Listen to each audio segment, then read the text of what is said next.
अपने खास पलों को और भी खास बनाए श्री राजेश्वरी ज्वेलरी के साथ, जहां आपको हर त्योहार और हर ओकेजन्स के लिए मिलेगी खूबसूरत ज्वेलरीज।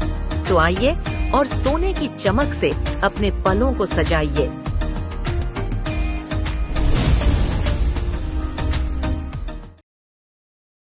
मन की बात है जन जन की, संघर्षों के कुछ किस्से, कहानी कुछ सफलताओं की, अनकही विरासत की, उम्मीदें नए भारत की। महीने के आखिरी रविवार का रहता है इंतजार।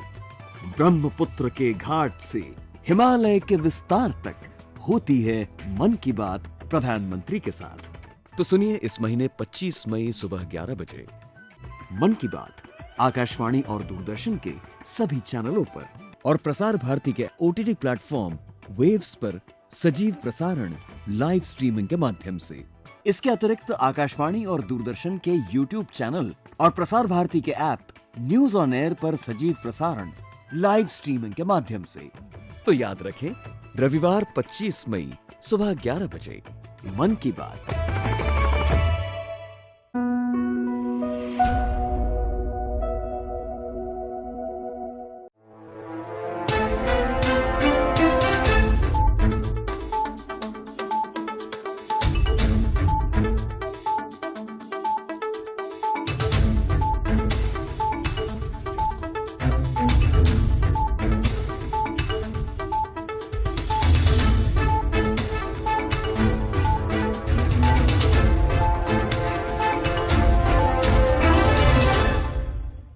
नमस्कार, द्वीप दर्पण में आप सभी का स्वागत है। आइए एक नज़र डालते हैं आज के मुख्य अंश पर। दादरा और नगर हवेली तथा दमन और दीव के प्रशासक द्वारा उपराज्यपाल का स्वागत। अबरडीन की लड़ाई में अपने प्राणों की आहुति दिए ग्रेट अंडमानियों को दी गई श्रद्धांजलि। और यातायात पुलिस ने किया ई चालान प्रणाली का क्रियान्वयन। अब द्वीप दर्पण विस्तार से। खेलो इंडिया बीच गेम्स के लिए दीव की यात्रा पर द्वीप समूह के माननीय उपराज्यपाल एवं द्वीप विकास एजेंसी के उपाध्यक्ष एडमिरल DK जोशी का 17 मई को दीव हवाई अड्डे पर केंद्र शासित प्रदेश दादरा और नगर हवेली तथा दमन और दीव तथा लक्षद्वीप के माननीय प्रशासक प्रफुल्ल कोड़ाभाई पटेल द्वारा गर्मजोशी से स्वागत किया गया। माननीय उपराज्यपाल को दादरा और नगर हवेली तथा दमन और दीव के केंद्र शासित प्रदेश प्रशासन के वरिष्ठ अधिकारियों की उपस्थिति में एक औपचारिक गार्ड ऑफ ऑनर दिया गया। दक्षिण अंडमान जिला परिषद के नवनिर्वाचित अध्यक्ष श्री प्रकाश, उपाध्यक्ष S भूमिनाथन ने माननीय उपराज्यपाल एडमिरल DK जोशी से राजनिवास में मुलाकात की और विकासात्मक परियोजनाओं से संबंधित विभिन्न मुद्दों पर चर्चा भी की। श्री विजयपुरम अबरडीन युद्ध स्मारक पर अबरडीन की युद्ध में अंग्रेजों से लड़ते हुए अपने प्राणों की आहुति दिए महान अंडमानियों को श्रद्धांजलि देने के लिए समारोह का आयोजन किया गया। पेश है एक रिपोर्ट। अंडमान की धरती पर लिखी गई है साहस और विद्रोह की कहानी, जिसे युवा पीढ़ी को याद रखना होगा। 1789 में ब्रिटिश ने चाथम द्वीप पर दंड कॉलोनी बनाई, फिर 1791 में पोर्ट कॉर्नवालिस में ले गए। बीमारी ने इसे 1796 में बंद करवाया। 1824 में यह बर्मा युद्ध का केंद्र बना, मगर अंडमान की जनजातियों ने विदेशियों को चुनौती दी।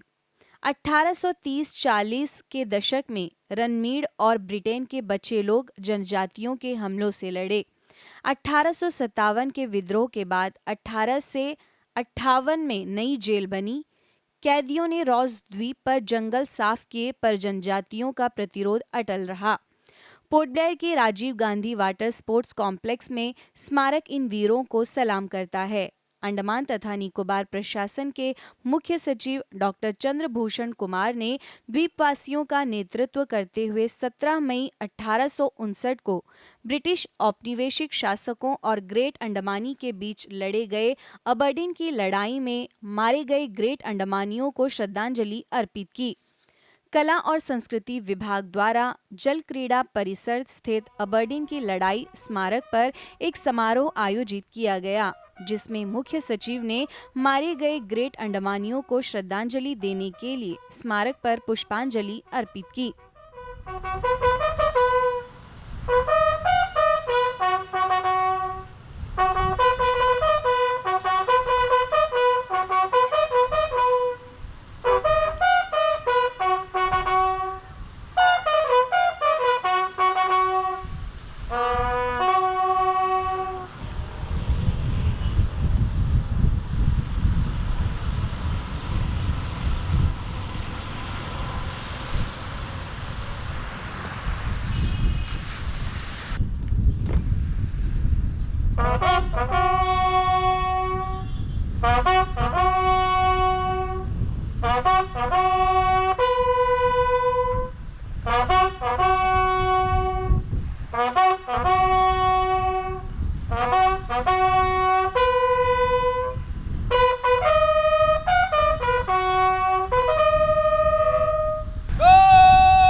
इसके बाद दक्षिण अंडमान जिला परिषद के अध्यक्ष श्री प्रकाश अधिकारी, अंडमान तथा निकोबार प्रशासन के वरिष्ठ अधिकारियों, ग्रेट अंडमानी समुदाय के सदस्यों और आम जनता द्वारा पुष्पांजलि अर्पित की गई।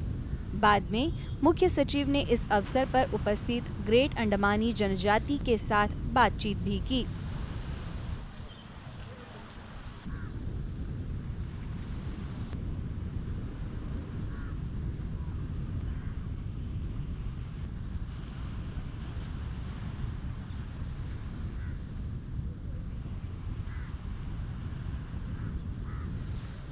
हमारे जो बैटल ऑफ अबरडीन है, उनके जो शहीद हुए हमारे पूर्वज, उनके याद में श्रद्धांजलि देने के लिए हम लोग यहाँ पर आए हैं।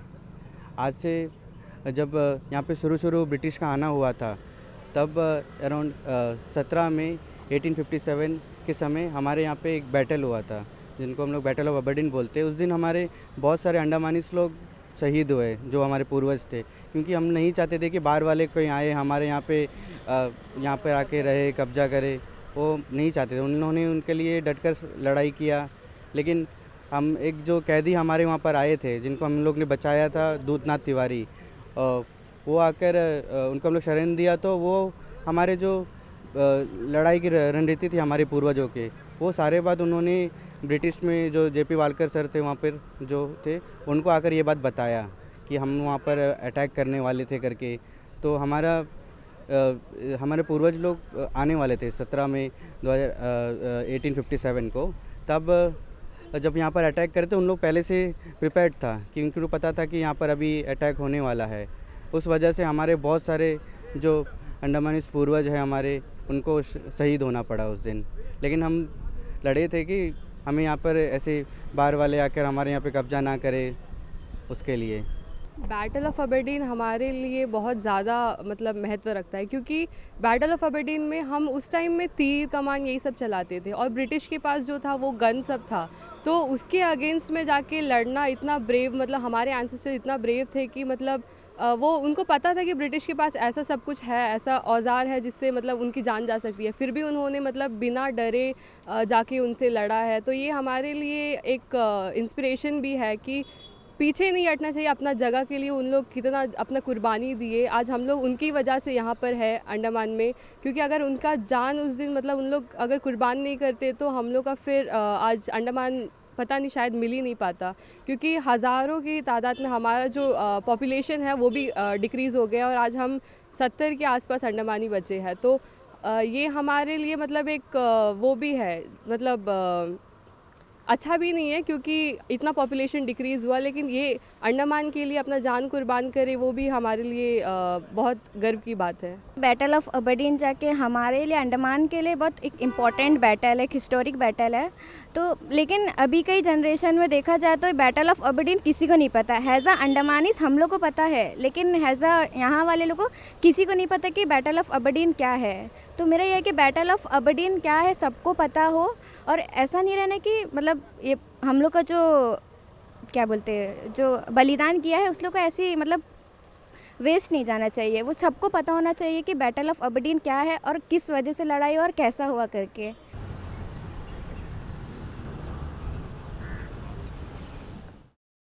डुगोंग क्रीक लिटिल अंडमान के ओंगी जनजाति के 13 छात्र CBSE की 10वीं कक्षा की परीक्षा में शामिल हुए और उनमें 9 विद्यार्थी सफलतापूर्वक परीक्षा उत्तीर्ण किए।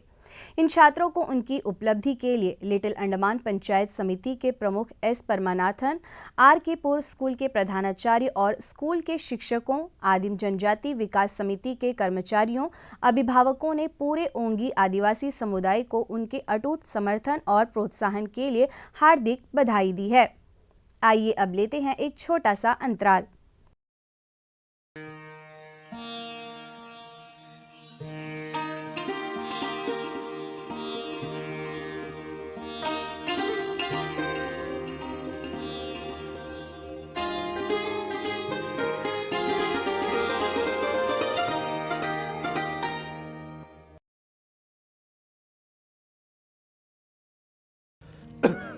आया क्या? नहीं पापा। चाची, कब से खांसी है इनको? महीने भर से होगी। टीवी तो चल जाएगा, लेकिन टीबी का क्या? 2 हफ्ते से ज्यादा अगर खांसी हो ना तो अपने बलगम की जांच स्वास्थ्य केंद्र में करवाइए। हो सकता है आपको टीबी हो। टीबी?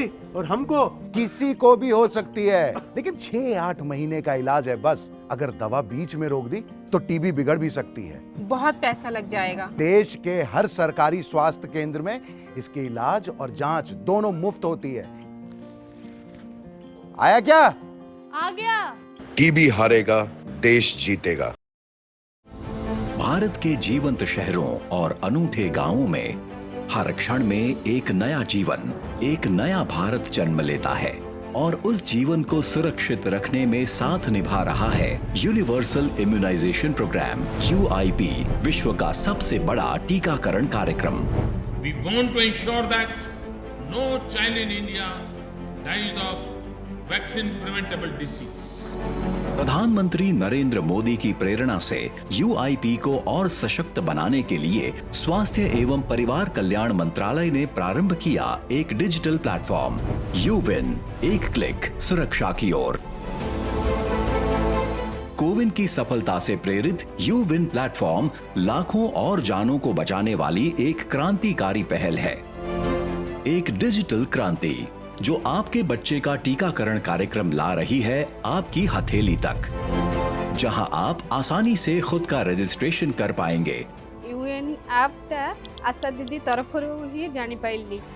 देश में कोई भी टीकाकरण केंद्र चुनकर अपनी सुविधा के अनुसार अपने टीकाकरण का अपॉइंटमेंट ले पाएंगे, वो भी सिर्फ एक क्लिक में, जो नागरिकों और स्वास्थ्य कर्मियों के जीवन को समग्र रूप से सरल बनाने का तरीका बनकर उभर रहा है।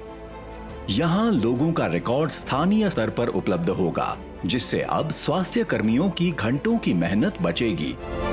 साथ ही हर टीकाकरण को ट्रैक करके यह सुनिश्चित करना आसान होगा कि एक भी बच्चा छूटे नहीं। यूविन के जरिए हमें मैसेज आ जाता है 3-4 दिन पहले।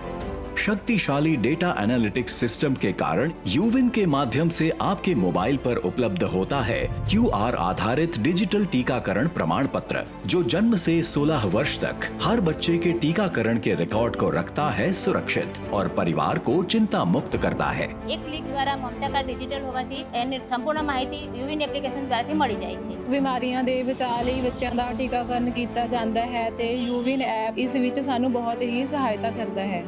पूरी तरह से डिजिटल ये प्लेटफॉर्म आपको आसानी से आभा और बाल आभा ID बनाने की सुविधा भी देता है। भारत की 11 भाषाओं में उपलब्ध यूविन का हर भारतीय सरलता से इस्तेमाल कर सकता है। कोई बच्चा पीछे ना रहे, इस लक्ष्य के साथ यूविन इंटरनेट उपलब्ध न होने पर ऑफलाइन कार्य भी करता है। एटा बहुत ही यूजफुल ऐप। एक चांगला इनिशिएटिव्ह आहे गव्हर्नमेंट ऑफ इंडिया कडून। यूविन केवल एक डिजिटल प्लेटफॉर्म नहीं, हर बच्चे को उसके जीवन रक्षक टीकों से जोड़ता एक सेतु है, जो भारत को एक स्वस्थ और सुरक्षित भविष्य की ओर ले जा रहा है। हर बच्चे, हर परिवार, संपूर्ण भारत के भविष्य को बेहतर बनाने के लिए यूविन, एक क्लिक सुरक्षा की ओर। द्वीप दर्पण में आप सभी का पुनः स्वागत है। अंडमान तथा निकोबार प्रशासन के मुख्य सचिव के निर्देशानुसार तिमाही मॉक ड्रिल और जागरूकता कार्यक्रम आयोजित करने के लिए अंडमान तथा निकोबार प्रशासन के आपदा प्रबंधन निदेशालय ने स्वास्थ्य विभाग, अग्निशमन और आपातकालीन सेवाओं, पुलिस, विद्युत विभाग, एपीडब्ल्यूडी और जिला प्रशासन के साथ समन्वय करके दक्षिण अंडमान के सीपी घाट ग्राम पंचायत के सामुदायिक भवन में संवेदन ग्रहण और जागरूकता कार्यक्रम आयोजित किया। कार्यक्रम में सामुदायिक स्वयंसेवकों, ग्राम पंचायत कर्मचारियों, आंगनवाड़ी कार्यकर्ताओं, स्वयं सहायता समूह के सदस्यों और मनरेगा कर्मचारियों को जागरूक किया गया। प्रधान, जिला परिषद सदस्य, सरपंच, पूर्व जिला परिषद सदस्य और संबंधित ग्राम पंचायत के वार्ड सदस्य सम्माननीय अतिथि के रूप में उपस्थित थे। कार्यक्रम का उद्देश्य ग्राम पंचायत स्तर पर आपदा तैयारियों को बढ़ाना और आपदाओं के दौरान सामुदायिक स्वयं सेवकों को प्रथम प्रतिक्रियाकर्ता के रूप में प्रशिक्षित करना था। आपदा प्रबंधन निदेशालय के सहायक निदेशक जनिक राम ने प्राकृतिक आपदाओं के प्रति क्षेत्र की संवेदनशीलता पर प्रकाश डाला और अंडमान तथा निकोबार द्वीप समूह में आपदा प्रभावों को कम करने के लिए सामुदायिक स्तर पर आपदा जोखिम न्यूनीकरण के महत्व पर बल दिया।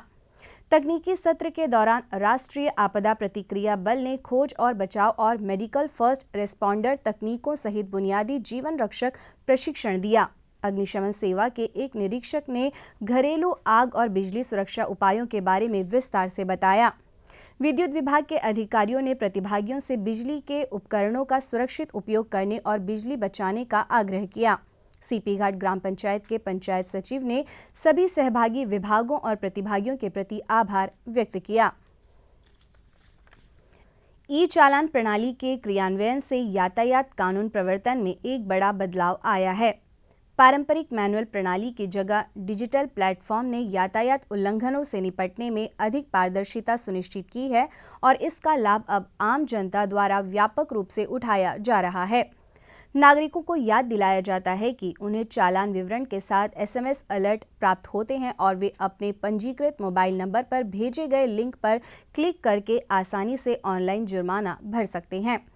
यह परेशानी मुक्त डिजिटल भुगतान विकल्प यातायात कार्यालयों में जाने की आवश्यकता को समाप्त करता है और एक सहज, संपर्क रहित अनुभव सुनिश्चित करता है। जनता को नकद में चालान का भुगतान करने से बचने और इसके बजाय डिजिटल भुगतान विकल्पों का उपयोग करने के लिए प्रोत्साहित किया गया है ताकि पूर्ण पारदर्शिता और जवाबदेही सुनिश्चित हो सके। यह माननीय प्रधानमंत्री के डिजिटल इंडिया के दृष्टिकोण के अनुरूप है, जो अधिक सुरक्षित, कुशल और प्रौद्योगिकी संचालित सार्वजनिक सेवा प्रणाली को बढ़ावा देता है। इसके अलावा पुराने बुकलेट प्रारूप वाले ड्राइविंग लाइसेंस के सभी धारकों को सलाह दी गई है कि वे आवश्यक दस्तावेजों के साथ अपने निकटतम परिवहन कार्यालय में जाकर जल्द से जल्द स्मार्ट कार्ड प्रारूप से अपग्रेड करें। AATO के अध्यक्ष एम विनोद 14 मई से श्रीलंका में एक परिचित यात्रा में भाग ले रहे हैं, जिसका आयोजन श्रीलंका पर्यटन और बौद्ध टूर ऑपरेटर्स एसोसिएशन द्वारा किया जा रहा है।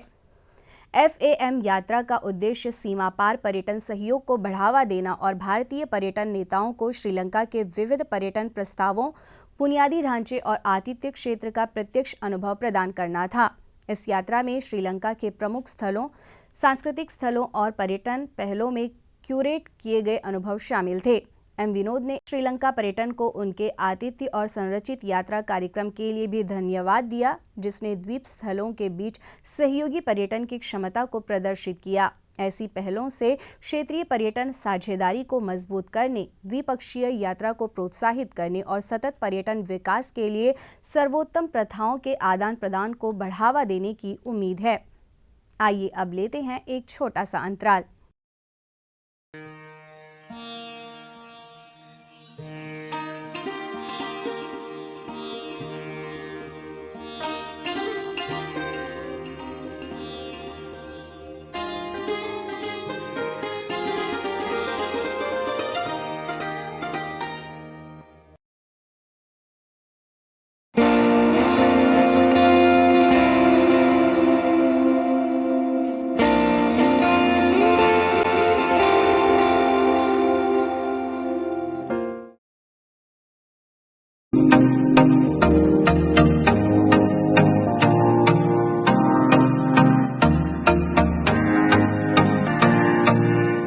अपने खास पलों को और भी खास बनाए श्री राजेश्वरी ज्वेलरी के साथ, जहां आपको हर त्योहार और हर ओकेजन्स के लिए मिलेगी खूबसूरत ज्वेलरीज। तो आइए और सोने की चमक से अपने पलों को सजाइए।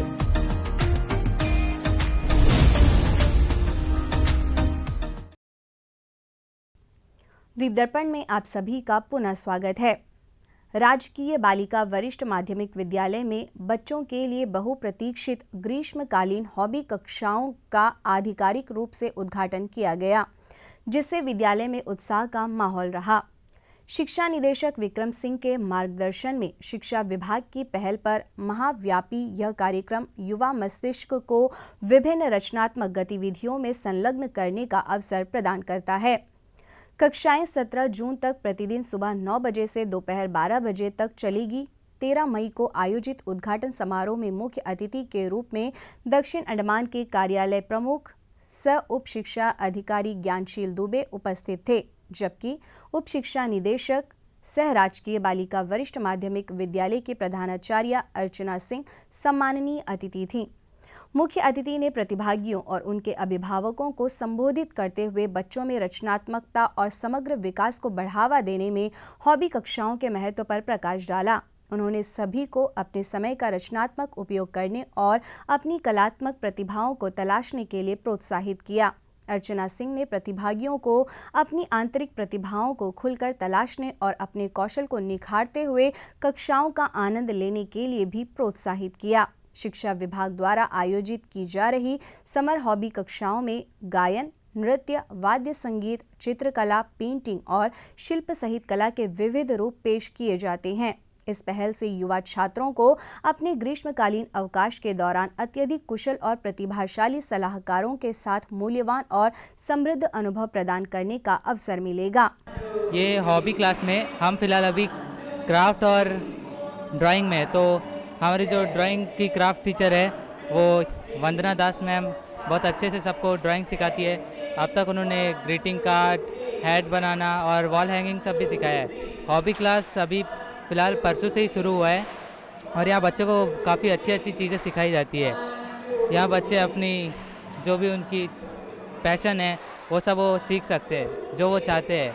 मैं बस इतना ही कहना चाहूँगा कि हॉबी क्लास बहुत अच्छी है। अगर कोई इंटरेस्टेड है तो अभी भी यहाँ में रजिस्टर हो सकता है। आज मैं क्राफ्ट सीखने आया हूँ और इधर में जो मैम सिखाती है वो बहुत अच्छी है और मैम हमें ग्रीटिंग कार्ड, फूल और साथ ही साथ ये भालू से भी प्रोजेक्ट बनाना सिखाती है। आज मेरे को ये वेकेशन में हॉबी क्लास में बहुत अच्छा लगता है।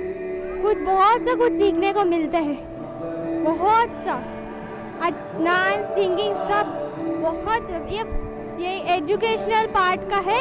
मेरे को बहुत अच्छा लगा ये हॉबी क्लास। यह समर हॉबी क्लास बहुत बढ़िया है। अभी तक मैम लोग बहुत अच्छा सिखा रहे हैं हमें।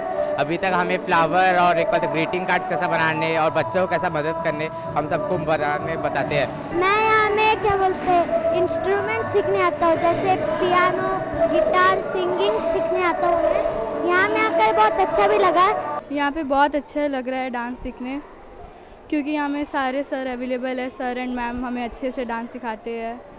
हमें बहुत ही अच्छा लगता है डांस करना। मुझे बहुत अच्छा लगा, ये सर बहुत अच्छे से डांस सिखाते हैं और मुझे अच्छा लगता है डांस और अच्छे से सिखाते हैं सब लोग यहाँ। मुझे बहुत अच्छा लगा और यहाँ मैं बहुत अच्छे से पियानो सीख पा रही हूँ। एजुकेशन डिपार्टमेंट ने ये हॉबी क्लासेस फर्स्ट टाइम किया है और बच्चे भी काफ़ी इंटरेस्टेड हैं। मैं देख सकती हूँ डांस के लिए बच्चे इतने इंटरेस्टेड हैं कि सारे क्लासेस करते, ड्राइंग कर रहे हैं, पेंटिंग कर रहे हैं, डांस भी कर रहे हैं। तो एजुकेशन डिपार्टमेंट ने इतना अच्छा अपॉर्चुनिटी दिया है कि वेकेशन जो है इनके इतने अच्छा एक फुलफिल हैप्पीली इनका वेकेशन जाए। संस्कृति मंत्रालय के भारतीय मानव विज्ञान सर्वेक्षण के अंतर्गत श्री विजयपुरम का क्षेत्रीय मानव विज्ञान संग्रहालय 14 से 18 मई तक कार्यक्रमों के आयोजन कर अंतर्राष्ट्रीय संग्रहालय दिवस मनाया। इस समारोह में कई तरह के कार्यक्रम आयोजित किए गए, जिनमें अंडमान तथा निकोबार द्वीप समूह की सांस्कृतिक समृद्धि को दर्शाया गया। पिछले 4 दिनों में संग्रहालय ने निर्देशित पर्यटन और विषयगत प्रदर्शनों की मेजबानी की है, जिसने द्वीपवासियों और पर्यटकों को आकर्षित किया है। संग्रहालय भवन को राष्ट्रीय ध्वज के रंगों में सजाया गया, जो समारोह की औपचारिक शुरुआत को दर्शाता है और एकता एवं सांस्कृतिक गौरव का प्रतीक है। सूचना प्रचार एवं पर्यटन निदेशालय की मदद से पर्यटकों के लिए एक नया वर्चुअल रियलिटी अनुभव आयोजित किया गया, जबकि ASI ने कहानी सुनाने के सत्र का आयोजन किया।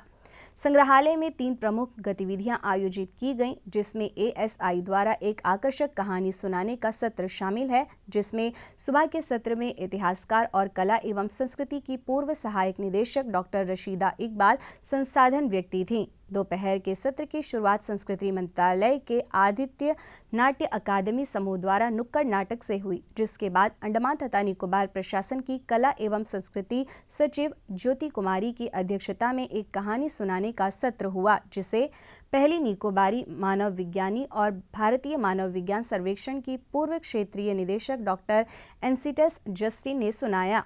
समारोह 18 मई को ASI संग्रहालय में संपन्न होगा। इस दिन निर्देशित पर्यटन, प्रश्नोत्तरी सत्र और कहानी सुनाने का कार्यक्रम आयोजित किया गया।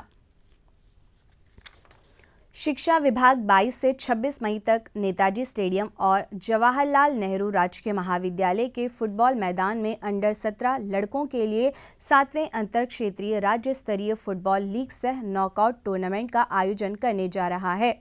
कुल मिलाकर 9 शैक्षिक अंचलों के 144 प्रतिभाशाली युवा फुटबॉल खिलाड़ी और 18 अधिकारी दोनों स्टेडियमों में एक साथ खेले जाने वाले रोमांचक मैचों में अपने कौशल का प्रदर्शन करेंगे। विजेता स्कूल टीम अगस्त से सितंबर के महीने में नई दिल्ली में आयोजित होने वाले प्रतिष्ठित 64वें सुब्रतो कप फुटबॉल टूर्नामेंट में राज्य का प्रतिनिधित्व करेंगी। उद्घाटन मैच 22 मई को शाम 3 बजे नेताजी स्टेडियम में खेला जाएगा। अंतर्द्वीपीय जलयान यात्रा संबंधी सूचना। MV बंबूका स्वराज द्वीप और लॉन्ग आइलैंड होते हुए रंगत की यात्रा पर कल सवेरे 6 बजे श्री विजयपुरम से प्रस्थान करेगा और इसकी वापसी उन्हीं रास्तों से होते हुए कल दिन में 12 बजे श्री विजयपुरम के लिए होगी। MV पीलो मीलो शहीद द्वीप की यात्रा पर कल सवेरे 6:30 बजे श्री विजयपुरम से प्रस्थान करेगा और इसकी वापसी कल ही सवेरे 8:45 पर शहीद द्वीप से श्री विजयपुरम के लिए होगी। MV जॉली बॉय स्वराज द्वीप की यात्रा पर कल सवेरे 6:30 बजे श्री विजयपुरम से रवाना होगा और इसकी वापसी कल ही सवेरे 9 बजे स्वराज द्वीप से श्री विजयपुरम के लिए होगी। MV हडबे शहीद द्वीप की यात्रा पर कल दिन में 11 बजे श्री विजयपुरम से प्रस्थान करेगा और इसकी वापसी कल ही दोपहर 2:30 बजे शहीद द्वीप होते हुए स्वराज द्वीप से श्री विजयपुरम के लिए होगी। MV रानी लक्ष्मी स्वराज द्वीप की यात्रा पर कल दिन में 11:30 बजे श्री विजयपुरम से प्रस्थान करेगा और इसकी वापसी कल ही शाम 3:30 बजे स्वराज द्वीप से शहीद द्वीप होते हुए श्री विजयपुरम के लिए होगी। MV रंगत शहीद द्वीप होते हुए स्वराज द्वीप की यात्रा पर कल दोपहर बाद 2:30 बजे श्री विजयपुरम से प्रस्थान करेगा और इसकी वापसी अगले दिन सवेरे 5:30 बजे स्वराज द्वीप से शहीद द्वीप होते हुए श्री विजयपुरम के लिए होगी। सभी जलयानों के यात्रा कार्यक्रम मौसम की स्थिति पर निर्भर होंगे। अंत में मुख्य अंश एक बार फिर। दादरा और नगर हवेली तथा दमन और दीव के प्रशासक द्वारा उपराज्यपाल का स्वागत। अबरडीन की लड़ाई में अपने प्राणों की आहुति दिए ग्रेट अंडमानियों को दी गई श्रद्धांजलि। और यातायात पुलिस ने किया ई-चालान प्रणाली का क्रियान्वयन। इसी के साथ ही आज का यह द्वीप दर्पण कार्यक्रम यहीं पर समाप्त होता है। नमस्कार।